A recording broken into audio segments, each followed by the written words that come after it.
Drama की शुरुआत में हम मेल लीड यान को देखते हैं जो फीमेल लीड जियोंग को गोद में उठाकर सोफा पर लिटाता है। और तभी जियोंग मन में कहती है, अगर मेरी फैमिली पर 300 मिलियन का लोन ना होता तो मैं कभी भी तुम्हें ड्रग नहीं करती। I am sorry. इसके बाद वो दोनों रोमांस करने लगते हैं। सुबह जब जियोंग की आंख खुलती है तो यान अपनी शर्ट पहन रहा था। तभी जियोंग उसके फेस को गौर से देखती है तो एकदम शॉक्ड हो जाती है और कहती है, मिस्टर यान तुम यहाँ? तो यान कहता है, क्यों, तुम्हें क्या लगा था कि कौन होगा? तो वो मन में कहती है, ये क्या कर रहा है मेरे साथ? क्या कल नशे में मैं गलत रूम में चली आई थी? और तभी उसको याद आता है कि वो ड्रग होकर यान के पास आई थी और उसको यूचुआन कहकर पुकार रही थी। जो सुनकर वो जियोंग को कहता है, सही से देखो मैं कौन हूँ, मैं वो नहीं जिसके पास तुम आई हो। तो वो कहती है, मैं सही बंदे के पास आई हूँ। इसके बाद यान उसको गोद में उठा लेता है और फिर वो दोनों रोमांस करने लगते हैं।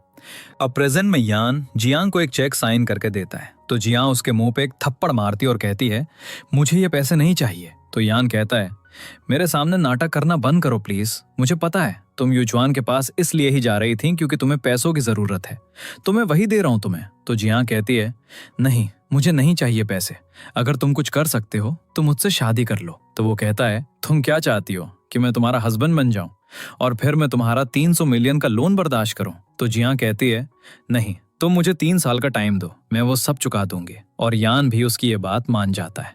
इसके बाद उन दोनों की शादी हो जाती है और हम कुछ टाइम बाद का सीन देखते हैं जहां जियांग टेबल सेट कर रही थी और मन में कहती है, आज हमारी वेडिंग एनिवर्सरी है, मुझे नहीं पता कि आज वो वापस आएगा या नहीं, लेकिन मैं फिर भी उसका वेट करूंगी। और खाना सामने रख कर यान का वेट करने लगती है, लेकिन वो नहीं आता। तो वो लैपटॉप पर एक शो खोल के देखने लगती है जहां एक लड़की स्टेज पर डांस कर रही थी और यान भी वहां ही था। तो जियांग उसको कॉल करती है और कहती है, हस्बैंड खाना तैयार है, आज तुम घर आओगे ना? तो यान कहता है, फोन बंद करो मैं बिजी हूँ। तभी वो लड़की याओ याओ गिर जाती है तो वो उसके पास जाके उसको गोद में उठा लेता है और कहता है, हमें हॉस्पिटल जाना होगा। और ये सब कुछ जियांग भी देख रही होती है, जो देख के उसको बिल्कुल भी अच्छा नहीं लगता। और वो मन में कहती है, तुम्हारे पास सबके लिए टाइम है सिवाय मेरे, सिर्फ मेरे लिए ही तुम्हारे पास टाइम नहीं होता कभी भी। इसके बाद वो बहुत दुखी दिल के साथ खाना टेबल से उठाती है और मन में कहती है, 3 साल से हम एक साथ हैं, लेकिन एक नॉर्मल कपल की तरह का रिलेशनशिप हमारे बीच नहीं है, लेकिन अब बस बहुत हो गया, अब मैं और इस रिश्ते को घसीट नहीं सकती।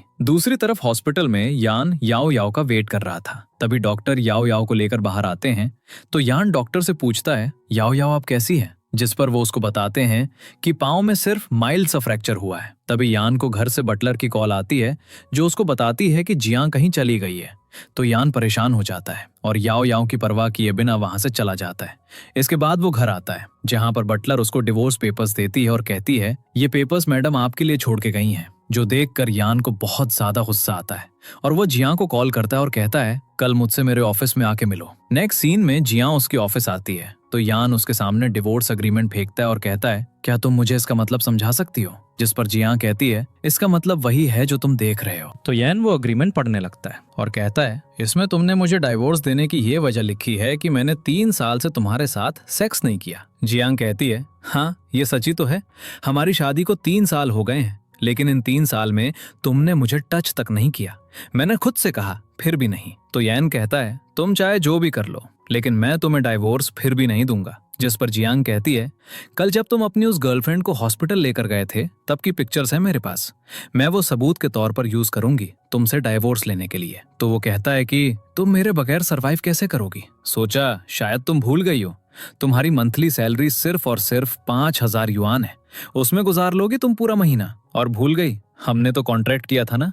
जिस पर जियांग कहती है, हाँ उस कॉन्ट्रैक्ट को 3 साल पूरे हो चुके हैं और ये मेरा डिसीजन है कि मैं अब तुम्हारे साथ नहीं रहना चाहती। ये सुनकर यान को बहुत गुस्सा आता है और वो जियांग को कहता है, इस बारे में मैं तुमसे आराम से बात करूंगा, अभी घर चलो। तो जियांग कहती है, नहीं मुझे घर नहीं जाना, और वैसे भी उस घर में तुम होते ही कहाँ हो, मुश्किल से कोई 1-2 दफा आ गए होगे तुम घर, तो तुम्हें क्या फर्क पड़ता है मैं उस घर में हूं या नहीं? तो यान गुस्से से कहता है, ये सब तुम नहीं मैं डिसाइड करूंगा, समझी तुम? तो जियांग कहती है, तुम चाहे जो भी कर लो, लेकिन मैं तुम्हारे साथ वापस घर नहीं जाने वाली, ये बात याद रखो।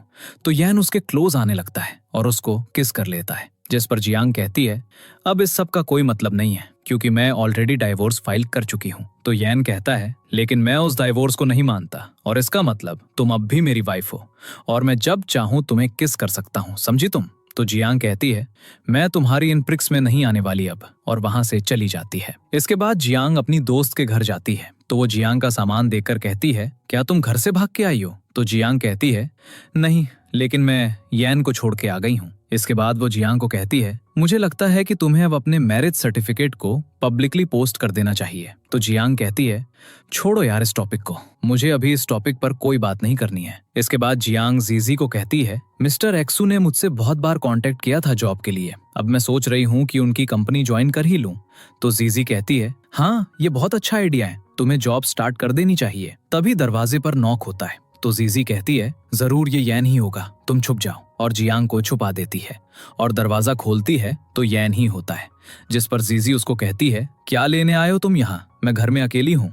तो यैन जियांग को आवाज देने लगता है और कहता है मुझे पता है तुम यहाँ ही हो, बाहर आओ। जिस पर वो बाहर आती है और कहती है क्या प्रॉब्लम है तुम्हारे साथ, क्यों तंग कर रहे हो? तो वो कहता है मेरे साथ घर चलो, अगर तुम सच में चाहती हो कि मैं तुम्हें डाइवोर्स दे दूं, तो अगर तुम मेरी बात मान लोगी तो मैं इस बारे में सोचूंगा। तो जियांग कहती है मुझे इस बारे में कोई बात नहीं करनी है और ना ही मैं तुम्हारे साथ घर वापस जा रही हूँ, और उसको घर से बाहर निकाल कर दरवाजा बंद कर देती है। तो यैन गुस्से से कहता है ये तुम अच्छा नहीं कर रही, तुम्हें इस बात का बहुत रिग्रेट होगा देखना तुम, और वहां से चला जाता है। नेक्स्ट सीन में जियांग मिस्टर शू के ऑफिस जाती है जो उससे मिलकर बहुत खुश होते हैं और उसको कहते हैं मैंने तुम्हारा किया हुआ काम देखा है, मस्त से आप बहुत टैलेंटेड हैं, मुझे आपका काम देख के लगा नहीं था कि आप इतनी यंग होंगी। तो जियांग उनको थैंक यू कहती है। इसके बाद मिस्टर एक्सू अपनी असिस्टेंट को कहते हैं जियांग को लेकर जाओ और सब काम बताओ। तो वो जियांग को अपने साथ ले जाती है। इसके बाद मिस्टर एक्सू के पास बैठा आदमी कहता है कि आपको सच में लगता है ये लड़की काम कर सकती है? तो वो कहते हैं मैं इसकी एबिलिटीज को चेक करना चाहता हूँ। दूसरी तरफ जियांग को एक ब्रोकन पीस दिया जाता है और रिपेयर करने को कहा जाता है। तो जियांग उस पीस को देखने लगती है। तभी मिस्टर शूज के पास आते हैं और कहते हैं आपको इसको रिपेयर करने में कितना टाइम लगेगा? तो जियांग कहती है अंधेरा होने से पहले मैं इसको रिपेयर कर दूंगी। जो सुनकर असिस्टेंट वहां खड़े एक लड़के के साथ मिलकर जियांग का मजाक उड़ाने लगती है और कहती है ये इम्पॉसिबल है। लेकिन जियांग उस पीस को सच में रिपेयर कर लेती है, जो देखकर खुद मिस्टर शू भी सरप्राइज हो जाते हैं और कहते हैं अगर ये मैं रिपेयर करता तो मुझे कम से कम 2 दिन लगते हैं। यू आर ऑसम, अब से तुम्हारी जॉब पक्की है, तो प्लीज कल टाइम से जॉब पर आ जाना। तो जियांग कहती है ठीक है। नेक्स्ट सीन में यान अपने ऑफिस में बहुत गुस्से में बैठा हुआ था। तभी वो अपने असिस्टेंट को कहता है कि पता करो आजकल जियांग कहाँ है और क्या कर रही है। तो वो कहता है आज वो मिस्टर शू के ऑफिस में गई थी जॉब के लिए, लेकिन मुझे लगता है कि वहाँ वो एक क्लीनर की जॉब कर रही है। तो यान तंज में हंसता है और कहता है ओह, तो उसको मेरी वाइफ बनने से बेटर ये जॉब लगी, वाह, वैसे वो डिजर्व भी यही करती थी, मैं ही पागल था जो उसको इतनी इज्जत दे दी। अब मैं भी देखना चाहता हूँ कि वो मेरे बगैर कैसे अपना गुजारा करेगी। तभी उसको याओ याओ की कॉल आती है जो उसको कहती है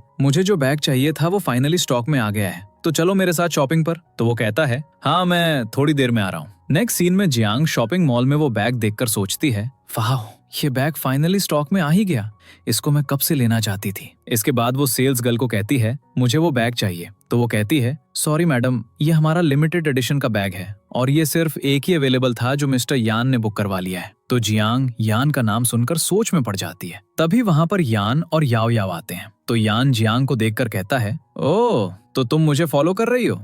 जिस पर जियांग कहती है मैं नहीं, तुम मुझे फॉलो कर रहे होगे। और तभी याओ याओ जियांग को कहती है यान को पता था मुझे ये बैग चाहिए, इसलिए उसने ऑनलाइन ही बुक करवा लिया था, क्या तुम भी ये बैग खरीदने आई हो? तो जियांग उसको जवाब दिए बिना वहां से जाने लगती है। तभी यान उसको रोकता है और कहता है कि मैं तुम्हारे लिए भी एक बैग ऑर्डर कर दूंगा। तो वो कहती है नहीं, मुझे नहीं चाहिए, मैं वो चीजें यूज नहीं करती जो कोई और मुझसे पहले यूज कर ले। तो यान कहता है तुम घर से अपने बैग, ज्वेलरी कुछ भी नहीं लेकर गई, मैं तुम्हें दिलवा देता हूँ। जिस पर जियांग कहती है नहीं, वो सब मैंने याओ याओ के लिए छोड़ा है, क्योंकि इसको बहुत शौक है दूसरों की यूज की हुई चीजें यूज करने का, वो मेरी तरफ से वेडिंग गिफ्ट है तुम दोनों के लिए। और वहां से चली जाती है। तो याओ याओ यान को कहती है ओह, मुझे लगता है जियांग कुछ गलत समझी है, मैं उसको एक्सप्लेन करके आती हूँ। और जियांग के पास जाती है। तो जियांग उसको देखकर कहती है तुम यहाँ क्यों आई हो? जिस पर याओ याओ कहती है मैं तो देखने आई थी कि कहीं तुम सुसाइड तो नहीं करने लगी, क्योंकि तुम्हारा और यान का डिवोर्स हो गया ना, इसलिए। जिस पर जियांग कहती है यान ने मुझे नहीं, मैंने यान को छोड़ा है, बल्कि मेरे लिए तो यान से जान छुड़ाना ही मुश्किल हो गया है। तो याओ याओ जियांग को कहती है एक बात बताऊं तुम्हें, तुम्हारा फियांसे वापस आ गया है जिससे तुम्हारी फैमिली मैरिज होने वाली थी। जो सुनकर जियांग थोड़ी शॉक्ड होती है। तो याओ याओ कहती है अब तुम ऐसे ना बनो जैसे तुम्हें कुछ पता ही नहीं। मुझे पता है तुम यान में शुरू से ही इंटरेस्टेड थी, तभी तो तुम उसके बेड तक पहुंच गई थी उसको सिड्यूस करके। तो जियांग कहती है अपनी बकवास बंद करो, और उसको एक थप्पड़ मारती है जो यान भी देख लेता है। और जियांग को कहता है तुमने याओ याओ को मारा क्यों? तो याओ याओ इनोसेंट बनते हुए कहती है मैंने तो बस सिस्टर जियांग के सामने फुयू चुआन का नाम लिया था, और फिर शायद ये इमोशनल हो गई और इसने मुझे थप्पड़ मार दिया। तो यान गुस्से से जियांग के पास आता है और कहता है कि तुम्हारी हिम्मत कैसे हुई याओ याओ को मारने की, वो भी सिर्फ इस बात पर।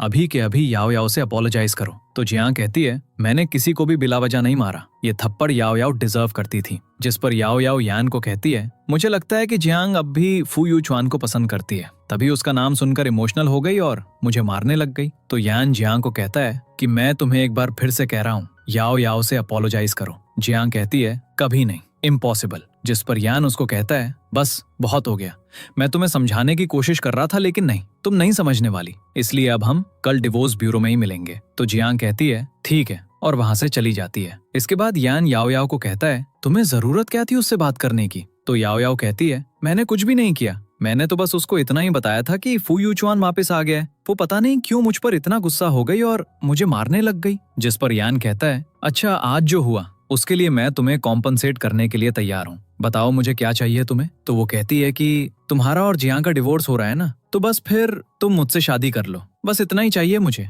लेकिन यान उसको मना कर देता है और बिना उस पर ध्यान दिए वहां से चला जाता है। नेक्स्ट सीन में जियांग रजिस्टर ऑफिस के बाहर खड़ी होती है और अपना मैरिज सर्टिफिकेट दुख से देख रही होती है। दूसरी तरफ यान भी अपने सर्टिफिकेट को देख रहा होता है। तो उसका असिस्टेंट उसको कहता है क्या आप सच में मैडम को डिवोर्स दे रहे हैं? तो यान कहता है मैं नहीं, वो मुझसे डिवोर्स लेना चाहती है। इधर जियांग यान का वेट कर रही होती है, तभी उसको एक कॉल आती है जिसमें उसको कोई बताता है कि तुम्हारी मॉम की तबीयत बहुत ज्यादा खराब है और वो बेहोश हो गई हैं। तो जियांग बहुत परेशान हो जाती है और कहती है मैं बस आ रही हूँ, और वहां से चली जाती है। इसके बाद वो हॉस्पिटल जाती है तो डॉक्टर जियांग को बताते हैं कि आपकी मॉम की कंडीशन बहुत ज्यादा सीरियस है, उनकी जान तो हमने बचा ली है लेकिन अब भी वो कोमा में ही है। तभी यान जियांग को कॉल करता है और कहता है ये क्या तरीका है, कल तक तो तुम मुझसे डिवोर्स लेने के लिए मरी जा रही थी, तो आज एकदम से क्या हो गया? मैं कब से तुम्हारा वेट कर रहा हूँ, तुम रजिस्टर ऑफिस आई क्यों नहीं? जिस पर जियांग कहती है मैं हॉस्पिटल में हूँ। तो यान कहता है ओ प्लीज ये लेम एक्सक्यूज मेरे सामने मत बनाओ,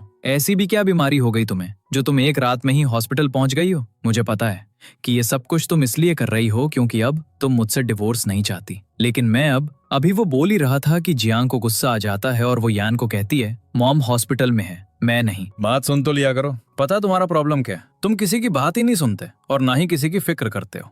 इन 3 सालों में तुमने मेरे लिए सर्वेंट्स रखे, लेकिन क्या तुमने खुद मुझसे पूछा कि मैं कैसी हूँ, मुझे क्या चाहिए? नहीं ना। तो यान कहता है मैं हॉस्पिटल आ रहा हूँ, फिर बात करता हूँ। इसके बाद जियांग अपनी मॉम के पास होती है, तभी यान उसके पास आता है और मॉम को देखने लगता है, लेकिन तभी जियांग उसको कहती है मुझे कुछ बात करनी है। यान कहता है अभी मॉम बीमार हैं, हम बाद में बात करते हैं, लेकिन जियांग कहती है नहीं मुझे अभी ही बात करनी है। जिस पर यान कहता है ठीक है चलो बाहर चलते हैं। इसके बाद वो दोनों बाहर आते हैं तो जियांग यान को कहती है अभी रजिस्टर ऑफिस बंद होने में बहुत टाइम है, चलो चलते हैं। तो यान कहता है क्या तुम पागल हो गई हो, मॉम की तबीयत खराब है, अभी हम डिवोर्स के बारे में बाद में बात करेंगे। लेकिन जियांग कहती है नहीं मुझे आज ही डिवोर्स चाहिए।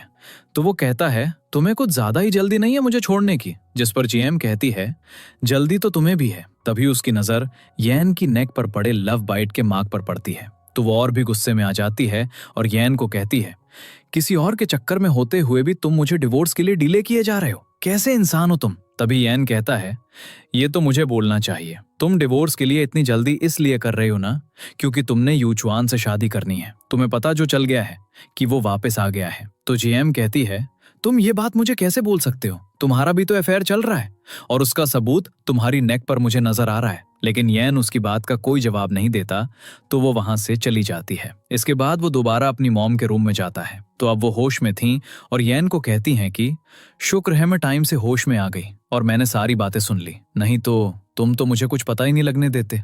जिस पर वो कहता है किस बारे में बात कर रही है मॉम? तो उसकी मॉम कहती हैं कि ज्यादा नाटक करने की जरूरत नहीं है तुम्हें। शर्म नहीं आती अपनी वाइफ को छोड़कर किसी और के साथ चक्कर चला रहे हो? मुझे तो यकीन ही नहीं आता कि तुम जैसा फूल मेरा बेटा है।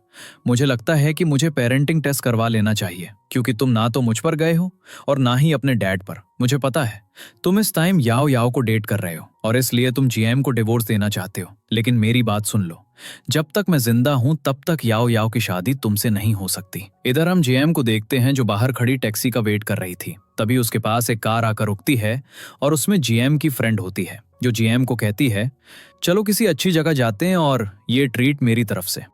इसके बाद वो दोनों एक बार में जाते हैं, जहां जाकर जीएम को तो बिल्कुल भी अच्छा नहीं लग रहा था। लेकिन उसकी फ्रेंड कहती है यहाँ हम तुम्हारा डिवोर्स सेलिब्रेट करने आए हैं। जो सुनकर जीएम कहती है लेकिन आज मेरा डिवोर्स हुआ ही नहीं है। तो उसकी फ्रेंड कहती है ओह, ये जरूर तुम्हारी मदर इन लॉ की वजह से पोस्टपोन्ड हुआ होगा। वैसे जितना तुम्हारी मदर इन लॉ तुम्हें पसंद करती है ना, मुझे लगता है कि वो तो तुम दोनों का डिवोर्स कभी होने ही नहीं देंगी। जब वो दोनों ये बातें कर रही थीं, तभी यैन का असिस्टेंट जीएम को वहां देख लेता है और यैन को फोन करके कहता है कि मैडम यहाँ बार में अपनी किसी फ्रेंड के साथ हैं और आपके बारे में ही डिस्कस कर रही हैं। जो सुनकर यैन को काफी गुस्सा आता है। इसके बाद वो दोनों ड्रिंक करके वहां से जा रही थीं, तभी एक आदमी जीएम को रोक लेता है और अपनी असिस्टेंट बनने की ऑफर करता है। लेकिन जीएम उसको मना कर देती है। तो वो जीएम के साथ जबरदस्ती करने लगता है और उसको रूम में ले जाने लगता है। तो जीएम उसको धक्का देती है, जिससे उसको चोट लग जाती है और वो जीएम का गला दबाने लगता है। लेकिन तभी वहां पर यैन अपने गार्ड्स के साथ आ जाता है और जियांग को गोद में उठाकर ले जाता है। जब उस पर्सन को पता चलता है कि जियांग मिस्टर यैन की वाइफ है, तो वो नी डाउन होकर उससे माफी मांगने लगता है और कहता है मुझे पता नहीं था कि वो मिस्टर यैन की वाइफ है। लेकिन गार्ड्स उसको उठाकर ले जाते हैं। इधर यैन जियांग को बेड पर लिटाता है और कहता है क्या था ये सब? अगर तुम प्रॉब्लम में थी तो मुझे भी तो फोन कर सकती थी ना। जिस पर जियांग कहती है हमारा डिवोर्स होने वाला है तो मैं तुम्हें कॉल क्यों करती? तो वो कहता है ठीक है तुम्हें डिवोर्स चाहिए, लेकिन तुम ये सब के साथ डिस्कस क्यों करती फिर रही हो? जिस पर जियांग कहती है तुम्हें क्या प्रॉब्लम है? वैसे भी ये सब कुछ तुम्हारी वजह से ही हो रहा है। तो वो कहता है अच्छा तो ये जिस वजह से हो रहा है मैं वो वजह ही खत्म कर देता हूँ, और उसको किस करने लगता है। लेकिन जियांग उसको धक्के देने लगती है और कहती है मुझसे दूर रहो जुचुआन। जो सुनकर यैन शॉक्ड हो जाता है और कहता है तुमने क्या कहकर बुलाया अभी मुझे? लेकिन जियांग नशे में थी तो वो कहती है मुझे रिग्रेट है बहुत बड़ा तुमसे मिलने का। जिस पर वो कहता है 3 साल की शादी में आज तक तुम्हें रिग्रेट नहीं हुआ, लेकिन जब से जुचुआन वापस आया है तब से तुम्हें रिग्रेट हो रहा है, क्योंकि तुम उसके पास वापस जो जाना चाहती हो। और उसको किस करने ही लगता है कि जियांग बेहोश हो जाती है। तो वो उस पर ब्लैंकेट ठीक करके वहां से चला जाता है। सुबह जब जियांग की आंख खुलती है तो उसको यैन की आवाज आती है, जो कॉल पर अपने असिस्टेंट से बात कर रहा था।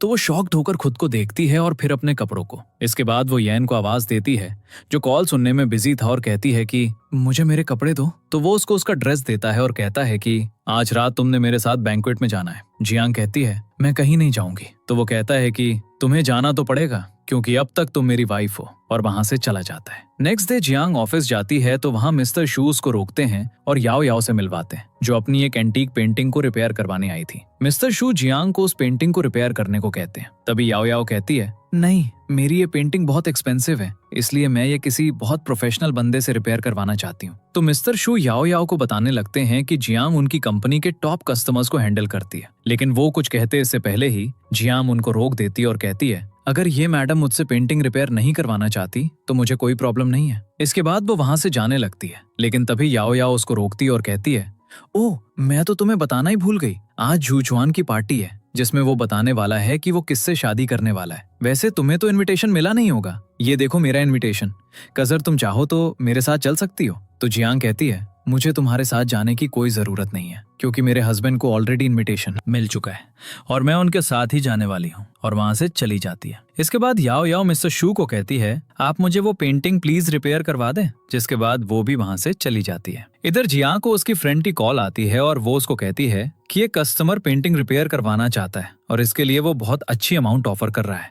तो जियांग कहती है हाँ मुझे पता है, तुम्हारे उस क्लाइंट का नाम याओ याओ है, आई थी वो यहाँ, मैंने मना कर दिया। तो उसकी फ्रेंड कहती है 5 लाख कोई छोटी अमाउंट नहीं होती। जिस पर जियांग कहती है ठीक है, उसको बोलो कि अगर वो इस अमाउंट में एक और 0 लगा देगी तो मैं ये पेंटिंग रिपेयर कर दूंगी। तो वो कहती है ठीक है, मैं उसे पूछती हूँ। और थोड़ी ही देर बाद वो फिर से जियांग को कॉल बैक करती है और कहती है वो मान गई है, तो अब तुम प्लीज ये रिपेयर कर दो। जिस पर जियांग कहती है ठीक है। नेक्स्ट सीन में जियांग यान के साथ यूचुआंग की पार्टी में जाती है, जहां यान उसके हाथ से यूचुआंग को एक वॉच गिफ्ट करवाता है और यूचुआ को कहता है, उम्मीद करता हूँ तुम्हें पसंद आएगी, क्योंकि ये वही वॉच है जो लास्ट टाइम तुम्हारी खो गई थी, इसलिए सिर्फ तुम्हारे लिए मैंने डिजाइनर से दोबारा बनवाई है। तो यूचुआ वो वॉच पहन लेता है और उसको थैंक यू कहता है, लेकिन जिया बहुत अनकंफर्टेबल हो रही थी, इसलिए वो वहां से रेस्ट रूम में चली जाती है, जो देखकर यान को बहुत जलन होती है। इसके बाद वो यूचुआ को कहता है, मैं अपनी वाइफ को देख कर आता हूँ, और जिया के पीछे चला जाता है। तो जिया उसको देखकर शॉक्ड हो जाती है और कहती है, तुम यहाँ क्या कर रहे हो? जिस पर वो कहता है, क्या मतलब मैं यहाँ क्या कर रहा हूँ? तुम्हें क्या किसी और का वेट था? तो वो कहती है, ये लेडीज रेस्ट रूम है, इसलिए पूछ रही हूँ, तुम हमेशा मुझे गलत ही क्यों समझते हो? जिस पर वो कहता है, मैं गलत नहीं समझ रहा, बिल्कुल ठीक समझ रहा हूँ, ये सब कुछ तुम यूचुआ के लिए ही कर रही हो। मुझसे डिवोर्स भी इसलिए ही चाहती हो तुम, ताकि फिर से यूचुआ के पास वापस जा सको, लेकिन मैं ऐसा नहीं होने दूंगा, याद रखना मेरी बात। और जिया को किस करने लगता है, लेकिन जिया उसको धक्का देती और कहती है, दूर रहो मुझसे। जिस पर वो कहता है, मत भूलो तुम अब भी मेरी वाइफ हो, और तुम्हें शर्म आनी चाहिए मेरी वाइफ होते हुए किसी और के बारे में सोचते हुए। तो वो कहती है, शर्म मुझे नहीं, तुम्हें आनी चाहिए, तुमने याओ याओ से अफेयर चलाया, तुम क्या चाहते हो? बाहर तुमने मिस्ट्रेस रखी हुई है और फिर भी मुझे कह रहे हो कि डिवोर्स नहीं लूं मैं तुमसे। तो यहाँ कहता है, तुम गलत समझ रही हो, मेरा और याओ याओ का वैसा रिलेशन नहीं है। जिस पर जिया कहती है, झूठ मत बोलो, और वहां से चली जाती है। इधर जिया रेस्टरूम से बाहर निकलती है तो यूचुआ उसको रोक लेता है और कहता है कि पहले जो भी हुआ उसके लिए मैं तुमसे माफी चाहता हूँ। तो जिया उसको कहती है, अब तुम्हारी इस माफी की मुझे कोई भी जरूरत नहीं है, तुम उस वक्त मुझे छोड़ के चले गए थे ना, तुमने तो एक बार नहीं सोचा कि जिनका लोन मैंने देना है उन सबको मैं कैसे फेस करूंगी। तुम तो चले गए और तुमने मेरी और तुम्हारी की गई कॉन्वर्सेशन की रिकॉर्डिंग भी वायरल कर दी, जो सुनकर वो हैरान हो जाता है और कहता है, नहीं ये काम मैंने नहीं किया, तुम्हारे साथ जो भी हुआ है उसके लिए आई एम रियली सॉरी। तुम्हारी लाइफ कैसी गुजरी इन सालों में? तो जिया कहती है कि बिल्कुल अच्छी नहीं रही। तभी यहाँ आ जाता है और ये सुनकर उसको बहुत बुरा लगता है और वो यूचुआ को कहता है, तुम्हें शर्म नहीं आती किसी और की वाइफ से फ्लर्ट करते हुए? वैसे भी जब तुम उसको छोड़ के चले गए थे तो वो मैं था जिसने जिया का सारा डेट उतारा था, तो अब तुम किस हक से पुरानी बातें याद कर रहे हो? जाओ यहाँ से, मुझे उम्मीद है कि तुम ये नहीं चाहते कि तुम्हारा बैंक्वेट खराब हो। जो सुन के वो वहां से चला जाता है। इसके बाद यान जियांग को लेकर कार में बैठ जाता है और जबरदस्ती उसको किस करने लगता है, लेकिन जियांग उसको खुद से दूर कर देती है। तो वो कहता है कि मेरी बर्दाश्त खत्म कर रही हो। जिस पर जियांग कहती है कि मैं नहीं, तुम हद कर रहे हो, बस और हिम्मत नहीं है मुझ में, तुमने तो हद ही कर दी थी। क्या तुम्हें नहीं पता था कि तुम मैरिड हो? फिर भी तुमने अफेयर चलाया, बाहर मिस्ट्रेस रखी, और अब तुम मेरे सामने ऐसे प्रिटेंड कर रहे हो जैसे तुमसे ज्यादा शरीफ कोई है ही नहीं। इसके बाद वो जियांग को अपनी मॉम के वॉइस मैसेज सुनाता है जिसमें वो कह रही थी कि अगर जियांग घर वापस ना आई तो तुम्हें भी वापस आने की कोई जरूरत नहीं है। तो यान जियांग को कहता है कि मॉम तुम्हें बहुत याद कर रही हैं, तो प्लीज अब तुम घर चलो। इसके बाद वो दोनों यहाँ की मॉम के घर जाते हैं, जो उन दोनों को देखकर बहुत ज्यादा खुश होती हैं और जियांग को कहती हैं कि कपल्स में तो लड़ाइयां होती ही रहती हैं, तुम दोनों को एक दूसरे से अलग होने के बारे में नहीं सोचना चाहिए। तो जिया उनको कहती है कि आपके हस्बैंड आपके साथ खाना खाते हैं? जिस पर वो कहती हैं, हाँ हम दोनों डिनर हमेशा एक साथ करते हैं। जो सुन के वो कहती है, लेकिन मेरे हस्बैंड ने आज तक मेरे साथ डिनर नहीं किया। जो सुनकर यहाँ की मॉम चुप हो जाती हैं और वहां से चली जाती हैं। नेक्स्ट सीन में यान जिया को कहता है, ये कोई इतनी बड़ी बात नहीं है कि मैंने तुम्हारे साथ डिनर नहीं किया। तो जिया कहती है, तुम जो भी करो लेकिन मुझे डिवोर्स चाहिए ही है तुमसे। इसके बाद यान जिया को कहता है, अभी मॉम की तबीयत खराब है इसलिए अभी मैं तुम्हें डिवोर्स नहीं दे सकता। तो जिया कहती है, ये कोई बात नहीं हुई, मॉम को कभी ना कभी तो पता चलना ही है ना, तो अच्छा है कि अभी ये सब हो जाए। जिस पर वो कहता है, नहीं मैं चाहता हूं एक बार मॉम ठीक हो जाएं फिर मैं तुम्हें डिवोर्स दे दूंगा। तो जिया कहती है, हाँ ठीक है, लेकिन मेरी भी एक शर्त है, तब तक तुम याओ याओ से कोई कांटेक्ट नहीं करोगे जब तक हमारा डिवोर्स हो नहीं जाता। जिस पर वो मान जाता है। इसके बाद जिया बेड पर लेट जाती है, तब ही वो उसको हक कर लेता है और जिया के पास आने लगता है। तो जिया उसको खुद से दूर करने लगती है, जो देखकर वो कहता है कि तुम अब भी मेरी वाइफ हो और मैं जब चाहूं तुम्हारे साथ इंटीमेट हो सकता हूं। जिसके बाद वो जिया को किस करने लगता है और जिया मन में कहती है कि काश ये वक्त यहाँ ही रुक जाए। इसके बाद वो दोनों इंटीमेट हो जाते हैं और सो रहे होते हैं, तभी यहाँ को याओ याओ की कॉल आती है। जो सुनकर यहाँ कहता है, मैं बस आ रहा हूँ, और जिया को सोता छोड़ के घर से निकल जाता है। नेक्स्ट सीन में वो याओ याओ का दरवाजा बजाता है, जो बहुत ज्यादा डरी हुई थी, और दरवाजा खोलते ही वो यहाँ को हक कर लेती है। तो यहाँ उसको पीछे करता है, जिस पर वो यहाँ को कहती है, यहाँ कोई है जो मुझ पर नजर रख रहा है। तभी एक आदमी जो वहां छुपा हुआ था उसका मोबाइल नीचे गिरता है, तो यहाँ उसको पकड़ लेता है और मारने लगता है। तभी वो आदमी कहता है, प्लीज मुझे माफ कर दो, मैं सिर्फ पिक्चर ले रहा था। मुझे जिया ने हायर किया था, उसको आपके और उनके डिवोर्स को फाइल करने के लिए कुछ सबूत चाहिए थे, बस इसलिए। तो यहाँ को मन ही मन बहुत दुख होता है और वो उसको मारना छोड़ देता है। ये सब मुझे तो याओ याओ की चाल लग रही है, अब सच क्या है ये तो आगे जाकर ही पता चलेगा। इधर जिया सोकर उठती है तो यहाँ रूम में नहीं होता। इसके बाद वो ऑनलाइन न्यूज देखती है तो हर जगह यहाँ और उसके बारे में गॉसिप्स हो रही थी, जो देखकर वो मन में कहती है मैं ही पागल हूँ जो तुम्हें एक और चांस दिया, तुम इस लायक ही नहीं। और फिर डिवोर्स लॉयर को कॉल करती है और कहती है कि मुझे अभी ही डिवोर्स चाहिए, बस पेपर्स रेडी करो। दूसरी तरफ यूचान भी अपने रिवेंज मोड में आ गया था। वो एक लॉयर हायर करता है जो जियांग से मिलने जाती है और कहती है ये डिवोर्स पेपर्स हैं, सर ने इस पर पहले ही साइन कर दिया है, अब बस आप रह गई हैं तो आप भी साइन कर दें, लेकिन इसके बाद आपको वो 300 मिलियन का डेट सर को वापस करना होगा। तो जियांग कहती है लेकिन वो तो हमारा कॉन्ट्रैक्ट हुआ था ना, जिस पर वो लॉयर कहती है कि आपके पास कोई एविडेंस है इस बात का। तो जियांग चुप हो जाती है। इसके बाद वो लॉयर चली जाती है और जियांग कहती है ओह, तो ये वजह थी जो यान इतनी आसानी से डाइवोर्स के लिए मान गया। दूसरी तरफ असिस्टेंट यान के पास आता है और उसको कहता है कि मैडम की कॉल आई थी, जो सुनकर यान कहता है बता दो उसको कि अगर आगे से उसने मेरे सामने डाइवोर्स का नाम भी लिया तो फिर मैं सच में उसको डाइवोर्स दे दूंगा। तो असिस्टेंट कहता है आप गलत समझ रहे हैं सर, उन्होंने तो आपकी सारी कंडीशंस मान ली हैं और पेपर्स पर साइन भी कर दिया है। वो चाहती हैं कि अब आप लोग आगे का प्रोसीजर भी कर लें। जो सुनकर यान बहुत ज्यादा हैरान होता है। उसको तो लग रहा था कि जियांग उसकी कंडीशन से डर जाएगी और डाइवोर्स नहीं लेगी। इधर जियांग वो पेंटिंग याओ याओ के घर देने जाती है तो वो उसको देखकर कहती है तुम यहाँ क्या कर रही हो, जिस पर जियांग कहती है मैडम बिजी थी, मैं उनकी असिस्टेंट हूँ, मैडम ने आपकी पेंटिंग रिपेयर कर दी है, आप चेक कर लें। तो याओ याओ कहती है इतनी महंगी पेंटिंग तुम्हारे हाथ भेजती, अगर खराब हो जाती तो। इसके बाद वो जियांग को कहती है अब तो तुम्हारा और यान का डाइवोर्स हो गया है, जिस पर जियांग कहती है नहीं, अब तक डाइवोर्स नहीं हुआ है, इसलिए मेरी नजर में तुम अब तक मिस्ट्रेस ही हो, समझी, और वहां से चली जाती है। तभी उसको यूचुआन मिलता है और जियांग को कहता है क्या तुम्हें मेरी किसी हेल्प की जरूरत है? अगर मैं आपकी कोई भी हेल्प कर सकूं तो मुझे बहुत ज्यादा खुशी होगी। जिस पर जियांग कहती है हाँ, क्या तुम मुझे 300 मिलियन उधार दे सकते हो? जो सुनकर यूचुआन एकदम चुप सा हो जाता है और कहता है कि तुम्हारे हस्बैंड के पास बहुत पैसे हैं, तुम उससे क्यों नहीं लेती? जो सुनकर वो स्माइल करने लगती है और कहती है मैं तो सिर्फ मजाक कर रही थी, मुझे नहीं चाहिए कोई पैसे, रिलैक्स, और वहां से चली जाती है। इसके बाद उसको यान की कॉल आती है जो उसको कहता है मैंने सुना है कि तुम डाइवोर्स की सारी टर्म्स के लिए मान रही हो। तो वो कहती है हाँ, कल हम रजिस्टर ऑफिस में मिलते हैं। तो यान कहता है तो क्या तुम 300 मिलियन अपनी उस छोटी सी पार्ट टाइम जॉब से पे करोगी मुझे? तो वो कहती है मैं इंस्टॉलमेंट्स पर पे कर दूंगी। जो सुनकर यान हंसने लगता है और कहता है कि मुझे लगता है अपनी उस पार्ट टाइम जॉब से तुम पूरी लाइफ भी इंस्टॉलमेंट्स भरोगी, तब भी 300 मिलियन की अमाउंट पूरी नहीं हो पाएगी। तो जियांग कहती है ये मेरा प्रॉब्लम है, तुम्हारा नहीं, और कॉल कट कर देती है। तभी यान उसको दोबारा कॉल करता है और कहता है कि अभी तक हमारा डाइवोर्स नहीं हुआ, तो आज मॉम की बर्थडे पार्टी में तुम्हें मेरे साथ चलना होगा, तुम मना नहीं कर सकती। इसके बाद जियांग कॉल कट कर देती है। नेक्स्ट सीन में यान जियांग को पिक करने आता है और जियांग को एक ड्रेस देता है, जो देखकर जियांग कहती है मुझे नहीं लगता मुझे इतना ओवर ड्रेस होने की जरूरत है। तो यान कहता है कि तुम वहाँ मेरी वाइफ की हैसियत से जा रही हो, अच्छे से रेडी हो। इसके बाद वो जियांग के साथ पार्टी में जाता है तो सब लोग उसके साथ जियांग को देखकर जियांग के बारे में पूछते हैं। तो यान सबको बताता है कि जियांग उसकी वाइफ है, जो सुनकर बहुत सारे लोग शॉक्ड हो जाते हैं और कहते हैं कि आपने शादी कब की? इसके बाद जियांग यान को कहती है कि अब तो हमारा डिवोर्स होने वाला है, तो अब तुम मुझे सबसे इंट्रोड्यूस क्यों करवा रहे हो? तो वो कहता है तुम मेरे साथ इतनी बड़ी पार्टी में आई हो तो मुझे इंट्रोड्यूस तो करवाना ही पड़ेगा ना। तभी वहां पर याओ याओ आती है और उसने भी जियांग जैसा ही ड्रेस पहना हुआ था।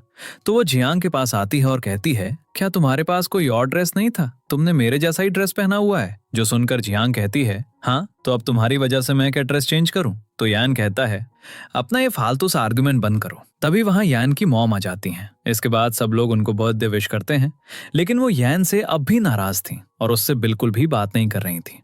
और फिर जियांग उनको बर्थडे का गिफ्ट देती है, जो देखकर वो बहुत खुश होती हैं और कहती हैं कि मैं बहुत लकी हूँ जो मुझे जियांग जैसी डॉटर इन लॉ मिली, आई एम सो ग्लैड। तभी याओ याओ भी अपना गिफ्ट लेकर वहां आती है और कहती है मुझे उम्मीद है मेरा गिफ्ट आपको सबसे अच्छा लगेगा, क्योंकि ये वही पेंटिंग है जो आपको बहुत पसंद थी और खराब हो गई थी। इसलिए मैंने आपके लिए इसको एक एक्सपर्ट से रिपेयर करवाया है। और सबको वो पेंटिंग दिखाती है, जो देखकर सब लोग सरप्राइज हो जाते हैं और कहते हैं कि ये तो ऐसा लग रहा है कि कभी डैमेज हुई ही नहीं थी। इसके बाद याओ याओ जानबूझकर जियांग को धक्का देती है और उसकी ड्रिंक पेंटिंग पर गिर जाती है, जो देखकर याओ याओ शोर मचा देती है कि ये क्या किया तुमने? मुझे पता है तुम्हें मैं पसंद नहीं, लेकिन तुम्हें ऐसा नहीं करना चाहिए था। इस पेंटिंग की वर्थ अब 200 मिलियन से भी ज्यादा हो गई है। मुझे तो डर है कि अब ये दोबारा रिपेयर होगी भी या नहीं। तो यान की मॉम याओ याओ को कहती हैं, बस जियांग को कुछ भी बोलने की कोई जरूरत नहीं है, मैं पैसे तुम्हारे अकाउंट में ट्रांसफर कर दूंगी। तभी जियांग कहती है, मैं ये रिपेयर कर सकती हूँ। जो सुनकर यान कहता है, फालतू में इतने सारे लोगों में अपनी इंसल्ट मत करवाओ, चुपचाप अपोलोजाइज कर लो। तो वो उसको कोई जवाब नहीं देती और पेंटिंग को रिपेयर करने लगती है। नेक्स्ट सीन में यान जियांग का वेट कर रही होती है। तभी वहां यूचुआन आता है और कहता है, मुझे जियांग की एबिलिटीज पर पूरा भरोसा है, अगर उसने कहा है तो पक्का वो पेंटिंग रिपेयर कर लेगी। तो यान कहता है, तुम मेरी वाइफ के साथ कुछ ज्यादा फ्रैंक नहीं हो रहे, you should call her Mrs यान। जिस पर यूचुआन कहता है, लेकिन मैं तो शुरू से उसको यही कहकर बुलाता हूँ, वो मेरी फ्रेंड। अभी वो बोल ही रहा था कि यान कहता है, अब वो मेरी वाइफ है। वैसे मैंने सुना है कि अंकल तुम्हें कब से फोर्स कर रहे हैं शादी के लिए, तो तुम शादी क्यों नहीं कर रहे? देखो, किसी और की वाइफ पर नजर रखना बिल्कुल भी अच्छी बात नहीं है। लेकिन यूचुआन उसकी बात को इग्नोर करके कहता है, जियान ने इतनी फेमस पेंटिंग रिस्टोर की है, मुझे लगता है मुझे जाकर उसको कॉन्ग्रेचुलेट करना चाहिए। जो सुनकर यान कहता है, तुम्हें रिग्रेट होगा। तो वो कहता है, किस बात का रिग्रेट? क्या तुम्हें रिग्रेट है? जिस पर यान कहता है, हाँ मुझे रिग्रेट है कि मुझे जियांग को तुम्हारे पास आने नहीं देना चाहिए था, उससे शादी करनी ही नहीं चाहिए थी। तो यूचुआन कहता है, हाँ और फिर हालात थोड़े चेंज होते, वो आज मेरी मिसेज होती। जिसके बाद वो वहां से चला जाता है। नेक्स्ट सीन में जियांग सोकर रूम से बाहर आती है तो वहां यूचुआन होता है।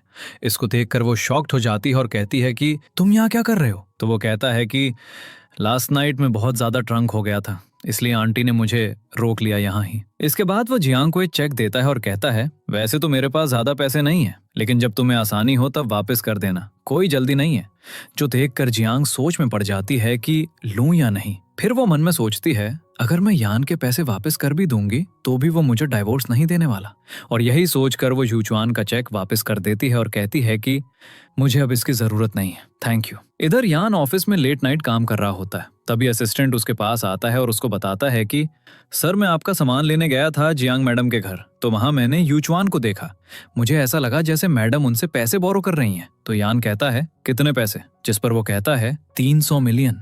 जो सुनकर यान गुस्से में आ जाता है और मन में कहता है, तो मुझसे डाइवोर्स लेने के लिए यूचुआन का सहारा लिया जा रहा है। इसके बाद वो जियांग के पास जाता है और उसको ऐसे अचानक देखकर वो कहती है, तुम मेरे घर में क्या कर रहे हो? जिस पर वो कहता है, तुम मेरी वाइफ हो, अब तक मैं जब चाहे अपनी वाइफ के पास आ सकता हूँ। इसके बाद वो जियांग को कहता है, चलो मैं तुम्हें ऑफर देता हूँ, अगर तुम मेरे साथ मेरे घर में रहोगी, मेरे काम करोगी, तो मैं तुम्हें 10 मिलियन दूंगा। जो सुनकर जियांग मान जाती है और फिर वो उसको कहता है कि मुझे भूख लगी है, मुझे खाना बना कर दो पहले। तो जियांग मना कर देती है, लेकिन जब वो उसको 10 मिलियन की याद दिलाता है तो वो उसको खाना बना कर देती है, जो यान खाने लगता है। नेक्स्ट सीन में जियांग यान के घर आती है और उसको कहती है कि मुझे यहाँ कब तक रहना होगा। जो सुनकर यान कहता है, देखो ये तो तुम पर डिपेंड करता है, तुम जितनी जल्दी डेट उतार दोगी उतनी जल्दी ही। इसके बाद वो जियांग को अपने बिजनेस पार्टनर और उसकी वाइफ से मिलवाता है। जिसके बाद जियांग यान को कहती है, मैं तुम्हारे काम जरूर करूंगी, लेकिन मैं तुम्हारे साथ सो नहीं सकती, कॉन्ट्रैक्ट में ये नहीं लिखा हुआ था। और ये सब बातें उसका बिजनेस पार्टनर भी चुपके से सुन लेता है और सुनकर खुश हो रहा होता है। नेक्स्ट सीन में जियांग रूम में होती है। तभी यान का बिजनेस पार्टनर उसके रूम का डोर खटखटाता है। जो देखकर जियांग शॉक्ड हो जाती है और कहती है कि तुम्हारे पास मेरे रूम की कार्ड की कहां से आई? तो वो कहता है, मुझे सब पता है कि तुम और यान रियल हस्बैंड वाइफ नहीं हो, तुम मुझे खुश कर दो, प्रॉमिस, तुम्हें यान से तो ज्यादा ही पैसे दूंगा। तो जियांग कहती है, तुम 300 मिलियन दे सकते हो? जो सुनकर वो कहता है, 300 मिलियन की अगर तुम्हारी वर्थ हुई तो वो भी दे दूंगा, तुम फिक्र मत करो। और जियांग के क्लोज आने लगता है। तभी जियांग उसके सर पर रिमोट मारती है और रूम से बाहर भाग जाती है और वहां ही उसको यूचुआन मिल जाता है। जियांग इतनी ज्यादा डरी हुई थी कि उसको हक कर लेती है और कहती है, सेव मी। तभी वहां यान आ जाता है और उन दोनों को हक करते हुए देख लेता है और जियांग को कहता है, तुम्हें शर्म नहीं आती? तुम मैरिड होते हुए भी ये सब कर रही हो? जो सुनकर यूचुआन कहता है, बकवास बंद करो अपनी, मुझे तुमसे ये उम्मीद नहीं थी। क्या तुम्हें पैसों की इतनी शॉर्टेज हो गई थी जो तुमने अपनी वाइफ को ही सेल कर दिया? तो यान को सारी बात समझ आती है और वो जियांग को सॉरी कहता है और असिस्टेंट को कॉल करके कोऑपरेशन कैंसिल करने को कहता है। जो सुनकर जियांग कहती है, बस करो अब, बंद करो अपना नाटक। तुमने ही उसको कार्ड की दी थी। अब तो मैं तुम्हारे साथ 1 मिनट भी नहीं रहना चाहती। डाइवोर्स चाहिए मुझे। और यूजुआन को कहती है, प्लीज मुझे मेरे घर छोड़ दो। यान उसको रोकने की कोशिश करता है, लेकिन यूजुआन उसको धक्का देकर पीछे कर देता है और जियांग को ले जाता है। नेक्स्ट सीन में जियांग यान के ऑफिस में अग्रीमेंट के बारे में बात करने आती है, तो यान उसको दोबारा से 10 मिलियन वाले कॉन्ट्रैक्ट की डील करने को कहता है, लेकिन वो मना कर देती है और वहां से जाने लगती है। तभी यान का वही बिजनेस पार्टनर उसको पकड़ लेता है और उसका गला दबाने लगता है और कहता है कि तुम्हारी वजह से मेरी कंपनी बैंक्ड हो गई है, मैं तुम्हें छोड़ूंगा नहीं, मार दूंगा। तभी वहां यान आ जाता है और उसको बहुत मारता है। इसके बाद वो जियांग के पास आता है और कहता है, तुम ठीक हो ना? लेकिन जियांग उसको खुद से दूर कर देती है और कहती है, ये सब तुम्हारी वजह से ही हो रहा है, तुम मेरी जिंदगी से दूर हो जाओगे तो सब सेट हो जाएगा, और वहां से चली जाती है। इसके बाद हम जियांग को एक पेंटिंग एग्जीबिशन में देखते हैं, जहां उसको अपनी मॉम की बनाई एक पेंटिंग दिखती है जो उसकी स्टेप सिस्टर सेल कर रही थी। लेकिन जियांग को देखते ही वो उस पेंटिंग की प्राइस 5 मिलियन कर देती है, क्योंकि उसको पता था कि जियांग वो अफोर्ड नहीं कर सकती। तभी वहां यूचुआन आता है, जो जियांग के लिए वो पेंटिंग खरीद लेता है और जियांग को अपनी तरफ से गिफ्ट कर देता है। तभी वहां यान भी आ जाता है और वो जियांग को कहता है, क्या तुम सबके सामने ये शो करना चाहती हो कि तुम्हारा हस्बैंड तुम्हें बिल्कुल भी पैसे नहीं देता और तुम बहुत गरीब हो? तो जियांग कहती है, हमारा डिवोर्स होने वाला है, शायद तुम ये बात भूल रहे हो, और वहां से जाने लगती है। लेकिन तभी यान उसको रोकता है और अपना कार्ड देकर कहता है कि जाओ और अभी के अभी यूचुआन के पैसे उसको वापस करो। तो जियांग कहती है, मैं दे दूंगी खुद से। जो सुनकर वो कहता है, सही, लगता है तुम बहुत अमीर हो, 300 मिलियन तो एक चुटकी में दे दोगी, है ना? और ये सुनकर जियांग उससे कार्ड लेकर यूचुआन के पास चली जाती है। जियांग यूचुआन के पास आ रही थी, तभी वो यूचुआन और यान को बात करते हुए सुनती है और उन दोनों की बातों से ऐसा लग रहा था कि चैन को सच में यान ने ही जियांग के रूम में भेजा था। और ये सब सुनकर जियांग बहुत ज्यादा शॉक्ड हो जाती है और यान के ऑफिस में जाकर उसको थप्पड़ मारती है। तो यान बहुत ज्यादा गुस्सा हो जाता है और कहता है, तुम दिन ब दिन बहुत ज्यादा बोल्ड नहीं होती जा रही, तुम्हारी हिम्मत कैसे हुई मुझे मारने की? तो जियांग कहती है कि तुम जैसा घटिया इंसान मैंने आज तक नहीं देखा। जिस पर यान कहता है, ओह अच्छा, तो तुम्हें मैं घटिया इंसान लगता हूँ? तुम्हें पता भी है घटिया इंसान कहते किसको है? आओ बताऊं। और उसके साथ जबरदस्ती करने लगता है। तभी जियांग उसके सर में कोई चीज मारती है जिससे वो बेहोश हो जाता है। जब यान की आंख खुलती है तो वो हॉस्पिटल में था और जियांग उसके पास बैठी हुई थी। तो वो जियांग को कहता है, क्या हुआ तुम्हें? क्या लगा कि मैं मर गया हूँ? तो जियांग कहती है, हाँ मैं डर गई थी, क्योंकि मैं नहीं चाहती थी कि तुम मेरे हाथों से मरो। इसके बाद यान जियांग को कहता है कि वो बंदा मैं नहीं था जिसने उस आदमी को तुम्हारे रूम में भेजा, और ना ही मैंने रिकॉर्डिंग्स लीक की थी। तुम्हें क्या मैं ऐसा लगता हूँ? जो सुनकर वो चुप हो जाती है और मन में कहती है कि यान नहीं तो फिर कौन हो सकता है। इसके बाद यान जियांग को कहता है, मुझे पानी पिला दो, मुझे प्यास लगी है। तो जियांग कहती है, तुम्हारे सर पर चोट लगी है, हाथ नहीं टूटे, खुद पी लो। वैसे भी मैंने तुम्हारा हॉस्पिटल बिल पे किया है और तुम्हारा ख्याल भी रखा है, इतना बहुत है आई थिंक।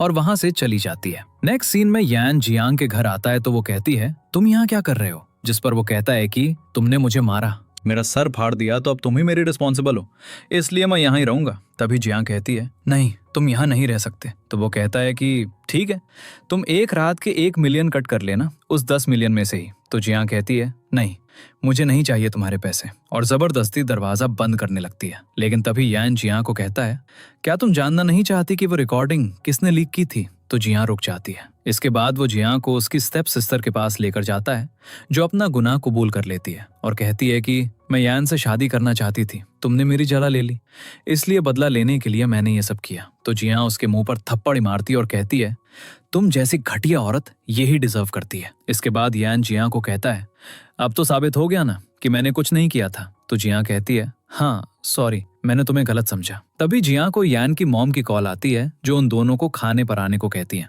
तो यान जियांग को कहता है, मॉम के सामने अच्छे से एक्ट करना। जिस पर जियांग कहती है, तुम फिक्र मत करो, मैं उनके सामने अच्छे से ही एक्ट करूंगी। इसके बाद वो दोनों यान की मॉम के घर जाते हैं तो वो यान से बहुत ज्यादा नाराज थी और बात ही नहीं कर रही थी। तो जियांग उनको कहती है कि आप यान पर गुस्सा मत करें प्लीज, अलग होने का डिसीजन हम दोनों का ही है। तो यान की मॉम उनको एक एंगेजमेंट कार्ड देती हैं और कहती हैं, यहाँ तुम दोनों एक साथ जाना। इसके बाद वो जियांग को अपने साथ लेकर एंगेजमेंट पार्टी में जाती है, जो जियांग की क्लासमेट की होती है। लेकिन वहां किसी को भी नहीं पता होता कि जियांग यान की वाइफ है, इसलिए वो जियांग को बहुत बुली करती है और बाकी सब भी जियांग की इंसल्ट करने लगते हैं। तभी यान सबको बताता है कि जिया मेरी वाइफ है। तो वो सब जिया से अपोलोजाइज करते हैं, जिसके बाद यान जिया की कार में आकर बैठ जाता है और उसको कहता है कि मैंने बहुत ज्यादा ड्रिंक कर ली है, मैं ड्राइव नहीं कर सकता, तो प्लीज तुम अपनी कार में मुझे ड्रॉप कर दो। तो जिया कहती है नहीं नहीं, मैं तुम्हें ड्रॉप नहीं करूंगी, और उसको कार से बाहर निकाल देती है। नेक्स्ट सीन में यान की मॉम जिया को कॉल करती हैं और कहती हैं कि मुझे डॉक्टर के पास चेकअप के लिए जाना है, तो क्या तुम मेरे साथ चलोगी? तो जिया कहती है हाँ मैं आती हूँ, और उनके पास जाती है। तभी वो बहाने से उसको यान के रूम में भेजती हैं ताकि वो उसके रूम में रखी अपनी पिक्चर्स देख सके। लेकिन याओ याओ पहले ही वो पिक्चर्स हटा चुकी थी और उसकी जगह उसने कुछ ऐसा रख दिया था जिससे एक बार फिर यान और जिया के बीच मिसअंडरस्टैंडिंग पैदा हो गई थी, और एक बार फिर से जिया यान को डिवोर्स देने के लिए फोर्स करने लग गई थी। यान उसको समझाने की कोशिश करता है, लेकिन वो समझने को तैयार ही नहीं थी, और यान को कल रजिस्टर ऑफिस आने का कहकर वो वहां से चली गई थी। तभी बाहर याओ याओ जिया को रोक लेती और कहती है तुम चाहे जो भी कर लो, लेकिन यान सिर्फ मेरा है और मेरा ही रहेगा। तो जिया कहती है ओ अच्छा, हाँ तो रखो उसको अपने पास, वैसे बहुत ही अच्छी जोड़ी है तुम दोनों की। तभी यान को वहां आता देखकर याओ याओ एकदम से इनोसेंट बनने की एक्टिंग करने लगती है। इसके बाद जिया उसको थप्पड़ मारने लगती है, लेकिन तभी यान वहां आ जाता है और जिया को डांटने लगता है कि ये क्या तरीका है। तो जिया कहती है अब भी तुम इसको सपोर्ट कर रहे हो, जिस पर यान उसको कहता है बोलने से पहले देख लो कि तुम खड़ी कहां पर हो, ये तुम्हारा घर नहीं मेरा ऑफिस है, और तुम गलत समझ रही हो, मैं और याओ याओ सिर्फ कैजुअल फ्रेंड्स हैं और कुछ भी नहीं। तो जियांग कहती है ये कैसे कैजुअल फ्रेंड्स हैं जो एक ही बेड पे सोते हैं, और गुस्से से वहां से चली जाती है। नेक्स्ट सीन में हम उन दोनों को रजिस्टर ऑफिस देखते हैं जहां वो दोनों एक दूसरे से डिवोर्स ले लेते हैं। तो यान जियांग को कहता है फाइनली तुम जो चाहती थी वो तुमने कर ही लिया, लेकिन अगर तुम मुझसे दोबारा शादी कर लो तो वो सब बैग और ज्वेलरी जो मैंने तुम्हें लेकर दी थी वो तुम्हें वापस मिल जाएगी। यान कब से बातें कर रहा होता है, तभी असिस्टेंट आके उसको बताता है कि मैडम तो कब की जा चुकी हैं। जो सुनकर वो पीछे देखता है तो वहां जियांग नहीं होती, जो देखकर मन ही मन वो बहुत दुखी होता है। नेक्स्ट सीन में वो याओ याओ को अपने ऑफिस में बुलाता है और कहता है मैं तुम्हें फायर कर रहा हूँ, आज के बाद ऑफिस आने की कोई जरूरत नहीं है। तो वो यान को कहती है क्या तुम मुझे पसंद करते हो, जिस पर यान उसको कोई जवाब नहीं देता, तो वो वहां से चली जाती है। इधर जियांग के डैड को उसके डिवोर्स के बारे में पता चलता है, तो वो जियांग पर बहुत गुस्सा होते हैं और कहते हैं कि तुम्हारे डिवोर्स से मेरा क्या फायदा है, मुझे ये समझ में नहीं आता, तुमने कॉम्पेंसेशन के बगैर डिवोर्स कैसे ले लिया। तो जियांग मन में कहती है मुझे पता है हर चीज में अपना फायदा चाहते हैं। इसके बाद वो जियांग को कहते हैं यान को डिनर पर इन्वाइट करो, तो जियांग उसको फोन करके बुलाती है। नेक्स्ट सीन में यान जियांग के डैड से मिलने आता है, जहां जियांग के डैड यान से डिमांड्स कर रहे होते हैं, लेकिन तभी यान गुस्से से जियांग को वहां से लेकर चला जाता है और कहता है तुम्हें कोई जरूरत नहीं है लोगों की बातें सुनने की। इधर जियांग अपने ऑफिस में काम कर रही होती है, तभी मिस्टर शू उसके पास आते हैं और कहते हैं कि न्यूज चैनल वाले हमारे वर्क की डॉक्यूमेंट्री बनाना चाहते हैं और उसके लिए मैंने तुम्हारा नाम सजेस्ट किया है, मैं चाहता हूं कि तुम उनको इंटरव्यू दो। तो जियांग कहती है कि ठीक है मैं चली जाऊंगी। इसके बाद वो उस शो में इंटरव्यू के लिए जाती है जहां याओ याओ भी थी, जो जियांग को देखकर कहती है तुम यहाँ क्या कर रही हो, हमने तो एक्सपर्ट को बुलाया था। तो जियांग कहती है वो एक्सपर्ट वान वान मैं ही हूँ। जो सुनकर याओ याओ शॉक्ड हो जाती है और कहती है कि तुमने मुझे पहले क्यों नहीं बताया, तुमने मुझसे इतना ज्यादा चार्ज भी कर लिया उस पेंटिंग को रिपेयर करने के लिए। जिस पर जियांग कहती है मैंने तुम्हें बताया था लेकिन तुमने मुझ पर ट्रस्ट नहीं किया। तभी ये बात यान को भी पता चल जाता है और वो जियांग को कहता है कि तुमने मुझे भी ये बताना जरूरी नहीं समझा कि तुम ही वान मान हो। जियांग कहती है कि तुमने पहले ही मुझे जज कर लिया था कि मेरी पार्ट टाइम जॉब की सैलरी सिर्फ 300 युआन से बस इसलिए। जिस पर यान उसको सॉरी बोलता है। नेक्स्ट सीन में वो अपनी मॉम के पास जाता है जो उससे बहुत नाराज थी और उसको कहती हैं कि भले ही तुम्हारा और जियांग का डिवोर्स हो गया है लेकिन आज भी जियांग मेरी बेटी ही है, अब उसको कॉल करो और डिनर पर इनवाइट करो, मुझे उससे मिलना है। तो यान उसको कॉल करता है, तभी जियांग को कुछ गुंडे घेर लेते हैं, तो ये सब आवाजें यान सुन लेता है और उसको बचाने के लिए भागता है। इधर वो गुंडे जियांग को हैरास कर ही रहे थे कि यान वहां आ जाता है और उन सब की अच्छी धुलाई करता है और फाइट के दौरान उसको भी चोट लग जाती है। इसके बाद वो उन गुंडों को पुलिस के हवाले कर देता है और जियांग को कहता है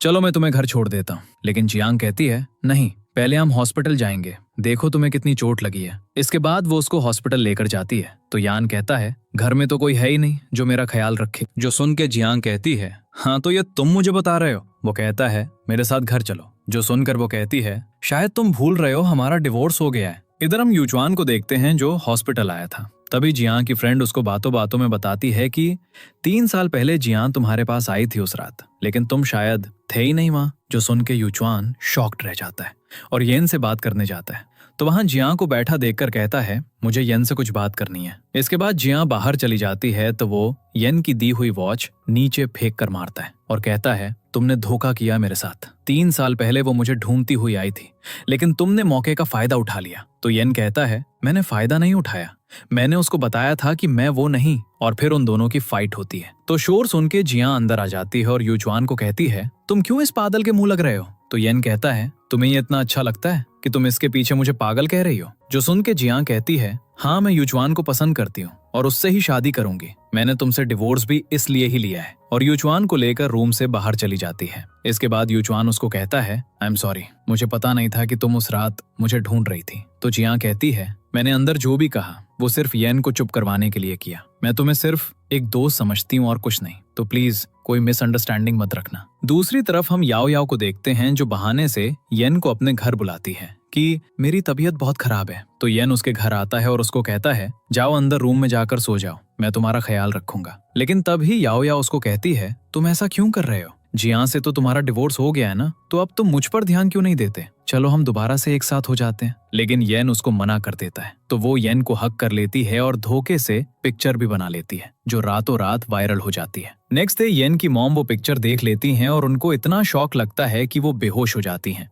तो उनकी मेड जिया को कॉल करके बुलाती है और सब कुछ बताती है। तभी वहां येन और याओ याओ भी आ जाते हैं। तो जिया येन को थप्पड़ मारती है और फिर याओ याओ को भी थप्पड़ मारती है, जो देखकर याओ याओ बहुत गुस्सा हो जाती है और कहती है तुम्हारी हिम्मत कैसे हुई मुझ पर हाथ उठाने की। तो जिया येन को कहती है तुम्हें शर्म नहीं आती, तुम्हारी वजह से तुम्हारी मॉम की क्या हालत हो गई है। जो सुनकर वो शॉक्ड हो जाता है और कहता है मुझे नहीं पता था कि मॉम की तबीयत खराब है, मैं उनको देख के आता हूँ। और वहां से चला जाता है। नेक्स्ट सीन में हम जिया को देखते हैं जो अपने फ्रेंड्स के साथ बार में आई हुई थी। तभी वहां याओ याओ आ जाती है और वो जिया को बातों में लगाकर उसकी ड्रिंक में धोखे से नशे की गोली डाल देती है, जो पीकर जिया बेहोश हो जाती है। तो उसको एक पर्सन उठाकर ले जाता है। इधर जिया की फ्रेंड बाथरूम से वापस आती है तो वो जिया को ढूंढती है, लेकिन जिया उसको नहीं मिलती। इसके बाद वो येन को कॉल करके पूछती है तो येन कहता है कि क्या मतलब, कहाँ गई जिया, मैं अभी आ रहा हूँ। इधर वो बंदा जिया से जबरदस्ती कर रहा होता है। तभी वहां पर येन आ जाता है और उसको पकड़ के मारता है। इसके बाद वो जिया के पास आता है तो जिया कहती है कि तुमने फिर से मुझे बचा लिया। जो सुनकर वो कहता है क्या मतलब। तो जिया कहती है मुझे पता है, 3 साल पहले आग से मुझे तुमने ही बचाया था। जो सुनकर येन कहता है तो अब क्या तुम मुझसे दोबारा से शादी करने के लिए तैयार हो गई हो। तो वो चुप हो जाती है। दूसरी तरफ हम याओ याओ को देखते हैं जो इंटरनेट पे अपने बारे में लोगों के कमेंट्स पढ़ रही थी, जो पढ़ के उसको जिया पे बहुत गुस्सा आ रहा था क्योंकि वो अपने बिछाए जाल में ही फंस चुकी थी। उसको लगा था इस सब के बाद यां उससे शादी कर लेगा, लेकिन यां ने तो उसको ही बदनाम कर दिया था। इधर यां जिया को अपने साथ लेके एक जगह जाता है तो जिया कहती है मुझे यहाँ क्यों लेकर आए हो। जिस पर वो कहता है आज न्यू ईयर है और तुम्हें फायरवर्क बहुत पसंद है, बस इसलिए। जिसके बाद वो दोनों फायरवर्क देखते हैं एक साथ और एक दूसरे को हैप्पी न्यू ईयर विश करते हैं। जिया को फायरवर्क से डर लग रहा था तो यहाँ उसको हक कर लेता है और दोनों एक साथ बहुत खुश दिखाई दे रहे थे। नेक्स्ट सीन में या और जिया एक साथ जा रहे थे। तभी याओ याओ जिया को कार से हिट करने लगती है, लेकिन तभी या उसको धक्का दे देता है और खुद कार के सामने आ जाता है, जिससे उसको बहुत चोट लगती है और खून भी बहुत ज्यादा निकलने लगता है। और ये देख के जिया रोने लग जाती है और एम्बुलेंस को बुलाने के लिए भागती है। लेकिन तभी यहाँ उसको रोकता है और कहता है देखो मैंने फिर से तुम्हें बचाया है, अब तुम मुझसे दोबारा शादी कर लो, मैं तुमसे बहुत प्यार करता हूँ। और ये कह के वो बेहोश हो जाता है तो जिया रोने लगती है। इसके बाद हम यहाँ को देखते हैं जो हॉस्पिटल बेड पे पड़ा हुआ था और जिया उसके पास बैठी हुई डॉक्टर को कह रही थी यहाँ को कब होश आएगा, इतना टाइम हो गया है, 3 दिन और 3 रात से यहाँ बेहोश है। तो डॉक्टर कहते हैं इनका ब्लड बहुत ज्यादा लॉस हो गया है, इस वजह से ऐसा हो रहा है, और वहां से चला जाता है। इसके बाद जिया यहाँ का हाथ पकड़ के उस पर किस करती है और कहती है प्लीज जाग जाओ, मैं तुम्हें कभी बता नहीं सकी, लेकिन जब मैंने तुम्हें पहली बार देखा था तब से ही मैं तुमसे बहुत ज्यादा प्यार करती हूँ, लेकिन तुम ही उस याओ याओ को पसंद करते थे तो मैं क्या करती। प्लीज जाग जाओ, मैं प्रॉमिस करती हूँ हम दोबारा शादी करेंगे और खुश रहेंगे, मैं तुम्हारे बगैर नहीं जी सकती अब। और बहुत ज्यादा रोने लग जाती है। तभी यहाँ आंखें खोलता है, उसने सब कुछ सुन लिया था जो जिया ने कहा था और कहता है क्या सच में तुम मुझसे दोबारा शादी करोगी। तो जिया स्माइल करके हाँ में सर हिलाती है, जिसके साथ ही इस क्यूट सी लव स्टोरी की एंडिंग हो जाती है। Keep liking and sharing.